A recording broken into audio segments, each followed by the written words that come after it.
அனைவருக்கும் வணக்கம். விருச்சிக ராசிக்காரர்களுக்கு ஜனவரி மாதம் 7ஆம் தேதியிலிருந்து 13ஆம் தேதி வரை கிரகநிலைகளின் அமைப்பை ஆராய்ந்து பார்க்கும் போது கிரகநிலைகளின் அமைப்பு காரணமாக கஷ்டத்தில் மூழ்கி இருக்கும் விருச்சிக ராசிக்காரர்களுக்கு அனைத்து விதமான பிரச்சனை, கஷ்டம், சிரமம் அனைத்தையும் சிங்கத்தை போல் கம்பீரமாக எதிர்கொள்ளக்கூடிய ஒரு நேரமாக அமைவதற்கான வாய்ப்பும் யோகமும் நிறைந்த ஒரு தருணமாக அமைகிறது என்பதை தெளிவாகவும் துல்லியமாகவும் கிரகநிலைகள் உறுதிப்படுத்துகின்றன. ஏனென்றால் இந்த தருணத்தில் மிக வலுவாக ராகு, கேது, சூரியன், புதன் மற்றும் சந்திரன் உட்பட பல கிரகநிலைகள் அதீத நன்மையை அள்ளி கொடுக்கக்கூடிய வலுவான அமைப்பில் சஞ்சரிப்பது விருச்சிக ராசிக்காரர்களுக்கு மிகப்பெரிய அளவில் வரவேற்கத்தக்க ஒரு அமைப்பாக பார்க்கப்படுகிறது. ஏனென்றால் இந்த வாரத்தின் துவக்கத்தில் 7ஆம் தேதியிலிருந்து 9ஆம் தேதி வரை ஜென்ம ராசியில் நீச்சம் பெற்று சஞ்சரிக்கக்கூடிய சந்திரன் 9ஆம் தேதிக்கு பிறகு நீச்ச நிவர்த்தி பெற்று 2ஆம் இடத்தில் 11ஆம் தேதி வரையும், அதற்கு பிறகு 3ஆம் இடத்தில் 13ஆம் தேதி வரையும் சஞ்சரிக்க போகிறாருங்க.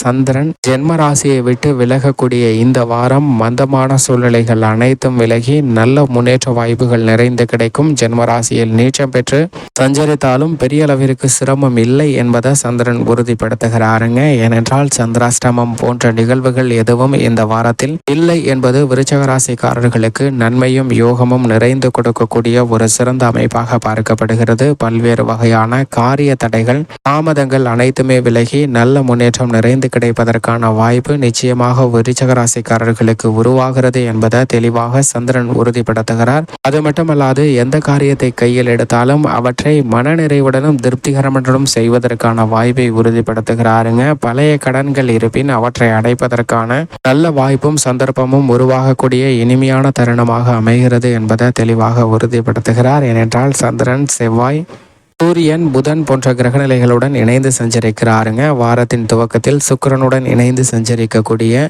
சந்திரன் பிற்பகுதியில் தனஸ்தானத்தில் மிக வலுவாக சஞ்சரிப்பது அபரிவிதமான வளர்ச்சியை கொடுக்கக்கூடிய ஒரு அமைப்பாக பார்க்கப்படுகிறது. அது மட்டுமல்லாது அந்த தருணத்தில் குருவினுடைய சுப பார்வையும் மிக அதீதமாக சந்திரன், செவ்வாய், சூரியன் மற்றும் புதன் போன்ற கிரகநிலைகளை மிகவும் வலுவுள்ளதாக மாற்றுகிறது. தனஸ்தானம் வலுப்பெறக்கூடிய இந்த தருணத்தில் எப்பேற்பட்ட பொருளாதார ரீதியான பிரச்சனைகள், கஷ்டம், சிரமம் ஏற்பட்ட அவை அனைத்தையும் சிங்கத்தை போல் கம்பீரமாக எதிர்கொள்ளக்கூடிய வாய்ப்பையும் யோகத்தையும் குருவின் சுப பார்வை மிக அதீதமாக கொடுக்கிறது என்பதுதான் யதார்த்தமான உண்மையாக பார்க்கப்படுகிறது விருச்சிக ராசிக்காரர்களுக்கு. ஏனென்றால் இந்த தருணத்தில் ராசியின் அதிபதியான செவ்வாயின் நட்பு கிரகமாக இருக்கக்கூடிய குரு பகவான் மிக வலுவாக ருணரோக சத்ருஸ்தானத்தில் சஞ்சரித்தாலும் சஞ்சார தூரத்தில் முக்கால் வாசி கடந்து விட்டாருங்க. எனவே நல்ல பலனும் முன்னேற்றமும் நிறைந்து கொடுக்கக்கூடிய ஒரு அமைப்பில் சஞ்சரிக்கிறார். எனவே குரு பகவானின் அமைப்பு காரணமாக கடன் சார்ந்த தொல்லைகள், ஆரோக்கிய தொல்லைகள் உட்பட பல்வேறு விதமான மனதை பாதித்து வந்த கஷ்டங்கள், மன ரீதியான போராட்டம் போன்ற அனைத்திற்கும் நல்லதொரு மாறுதலை ஏற்படுத்தி கொடுக்கக்கூடிய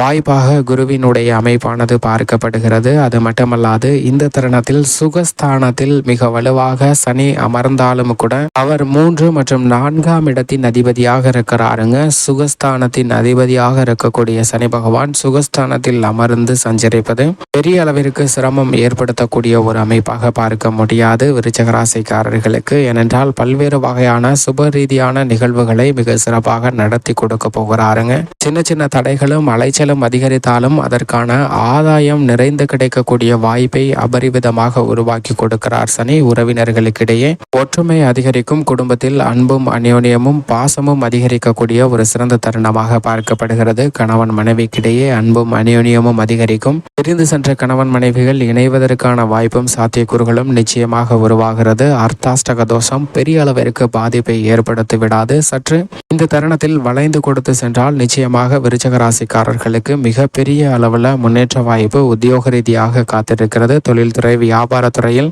பங்குதாரர்கள், வாடிக்கையாளர்கள் என அனைவருடைய ஒத்துழைப்பும் கனகச்சிதமாக அமையும். நஷ்டம் ஏற்படுவதற்கான வாய்ப்பு இல்லை என்பதை தெளிவாக உறுதிப்படுத்துகிறார் சனி. ஆனால் சில நேரங்களில் அலைச்சல் அதிகரிக்கலாம். லாபத்தை தக்க வைத்துக் கொள்வதற்காக சற்று கடினமாக உழைக்க வேண்டிய ஒரு சூழ்நிலை ஏற்படலாங்க. மற்றபடி பெரிய அளவிற்கு எந்த விதமான சிரமமும் இல்லை என்பதை தெளிவாகவும் துல்லியமாகவும் உறுதிப்படுத்துகிறார். இது வரவேற்கத்தக்க ஒரு அமைப்பாக பார்க்கப்படுகிறது. இந்த தருணத்தில் ராசியின் அதிபதியான செவ்வாயின் அமைப்பை பொறுத்த வரைக்கும் 2ஆம் இடமாகிய தனஸ்தானத்தில் இந்த வாரம் முழுவதும் சஞ்சரிக்க போகிறார். அவருடன் இணைந்து சூரியனும் தனஸ்தானத்தில் சஞ்சரிக்கின்றன. இரு கிரகநிலைகளும் மிக விரைவில் சகாயஸ்தானத்தில் அமர இருப்பதால் இந்த தருணத்தில் புதிதாக நிலம், வீடு, வாகனம் வாங்குவதற்கான பெறுவதற்கான அதிர்ஷ்ட யோக வாய்ப்புகள் மிகவும் அபரிவிதமாக கிடைக்கிறது. சூரியன் தனஸ்தானத்தில் இருப்பதால், குடும்பஸ்தானத்தில் இருப்பதால் குடும்ப ரீதியாக இருக்கக்கூடிய சிக்கல்கள் விருச்சிக ராசிக்காரர்களுக்கு வெகு அளவில் குறையக்கூடிய ஒரு இனிமையான தருணமாக அமைகிறது என்பதை தெளிவாக உறுதிப்படுத்துகிறாருங்க சூரியன். அது மட்டுமல்லாது சின்ன சின்ன தடைகளும் தாமதங்களும் அலைச்சலும் குறையக்கூடிய இனிமையான தருணமாக பார்க்கப்படுகிறது. புதிய நிலம், வீடு, வாகனம் வாங்குவதற்கான அதிர்ஷ்ட யோக வாய்ப்புகள் நிறைந்து கிடைக்கிறது. அது மட்டுமல்லாது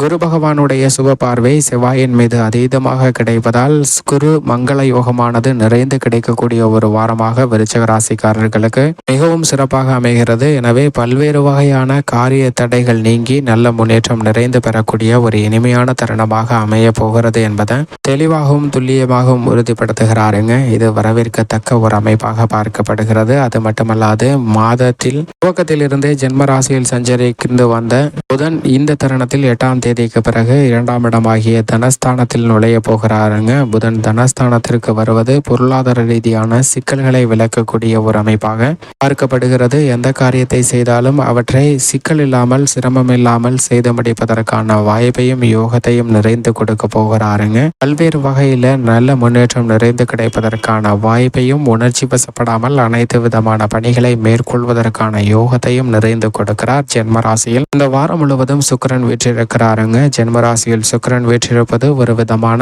அதிர்ஷ்ட யோகத்தை கொடுக்கக்கூடிய ஒரு அமைப்பாக பார்க்கப்படுகிறது.